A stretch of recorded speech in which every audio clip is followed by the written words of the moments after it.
Here we are, Hachseg Musar Baruch Hashem, wrapping up Chovos Halevavos, beginning the final week, the last 3 days, the final chapter. What a journey it has been. 65 days, 65 shiurim, and b'siyata d'shmaya, of course, bitachon is a work in progress, but every moment of bitachon is giving us one more moment of serenity, calmness, and connection to Hashem. So says the Chovos Halevavos up to page 266 in the article Chovos Halevavos as we embark on the final chapter. Since we've completed in the previous Sha'ar, and as we remind ourselves, Sha'ar HaBitachon is one slice of the greater sefer of Chovos Halevavos. So he's saying, since we've completed the previous Sha'ar regarding Bitachon, things, or everything about Bitachon, kifi hasagasenu, as much as we were able to, at the best of our ability. Ro'i lanu, what do we have to do now? After we described all the ways to get to Bitachon, what is Bitachon, etc. Now it is we now have to list the things that cause one to detract. Mafsidei, items and things to avoid in the world of bitachon. Va'imer, says the Chovos Halevavos, I'm going to say, ki mafsidei shlish sha'arim ha'kodim b'sefer hazeh, kulam mafsidim ha'bitachon. All the things that in the previous 3 sha'arim of the sefer, there in those, each of those sha'arim, each of those sections, he listed items that detract from those sha'arim. Those as well will detract from bitachon. And now we're adding to those. So really, we should be going back, or if we were learning in order, we would have finished those 3 sha'ar, and we'd understand all the things that detract from those topics, and we'll apply them to our topic of bitachon. But on top of that, says the Chovos Halevavos, Umafsida says, Omi mafsidav oid, and additional things that detract from bitachon. Hasichlos binan abayir b'minoises hatayvos is if one is ignorant, one does not learn about the gevura of HaKadosh Baruch Hu and how amazing Hashem is. You cannot have bitachon unless we have a small glimpse, a little bit of an understanding as to the greatness of HaKadosh Baruch Hu. If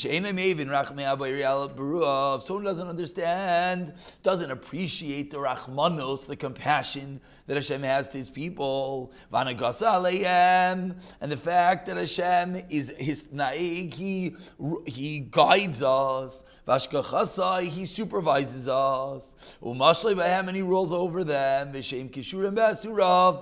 they're held by a reins. Hashem is right there holding on to us.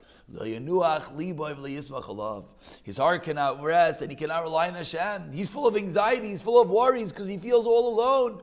But the more we understand, the more that we paint the picture that Hashem is right there, Hashem is guiding, Hashem is watching, Hashem is supervising, Hashem is holding our reins, our hands, the more that we can come to the reliance upon Him.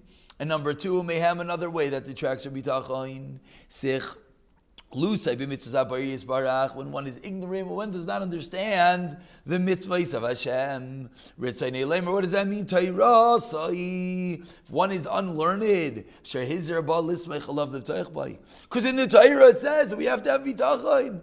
The pasuk says, you should test me now with this. Of course, this pasuk is talking about tzedakah, and the pasuk says, bracha ad b'lidai. But the pasuk as well is referring to the fact that we have to be reliant on Hashem. V'amar, and furthermore, Yeshaya teaches us, b'tchu b'Hashem adiyad, you have to trust in Hashem forever. So that's a second reason that detracts from bitachon is the ignorance, the fact that we don't know that which the Torah talks about. Umehem, and a third detraction from bitachon,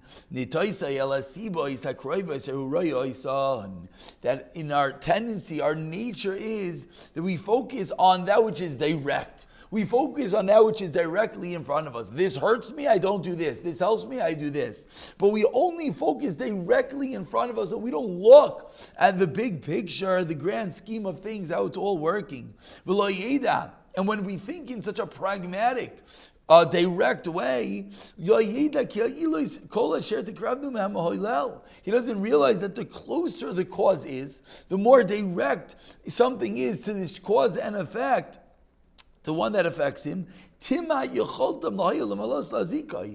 less power he has for it to actually help or harm him, because it's right there in front of him. So he's only looking at the immediate cause and effect, but he's lacking in the big picture, realizing how it's happening, and he's not able to change the conduit, the vehicle, to make things happen correctly. And anything that is far from him, and really things which are further away have more koyach. That which is right in front of us, we don't have power over, but in the big picture, we have more power. Says the Chovos Halevavos, let's explain this last idea, that we're so intent on the cause and effect that direct in front of us from the mashal of a king. A king wants to punish one of his servants. He commands the second in command to the king to make it happen, punish this servant. And the second in command commands the sar, the official, the officer, the administrator, the enforcers. And the enforcers, what do? They take their sticks and they beat the servant. So we have this whole list that it goes from the king to the second to the in command, to the sar, to the shaiter, to the sardite, to the noigshim. So the noigshim, the one that actually goes to this servant and gives him the punishment, is the sixth person in this chain of command to try to enforce the word of the king. Now, the one that has the least ability to determine what is going to happen, are the kalim. Meaning, so now let's look through the eyes of the person that's getting hit, that servant. So the thing that's closest is what? Is the baseball bat that's getting beaten with. Does the baseball bat have any power to determine if it'll be beat? Of course not. Because they have no choice. And now, and the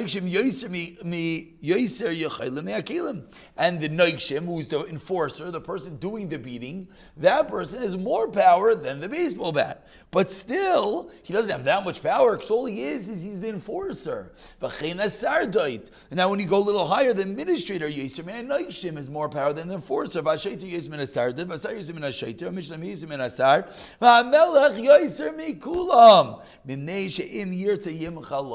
So we look at the direct cause and effect. We're looking at the baseball bat. But why are you looking at the baseball bat? Why are you looking at the person hitting you? That's not what caused it at all. So the more we have bitachon, we have to look at the big picture. We have to try to zoom all the way out and see the king, the one that is giving the commandments.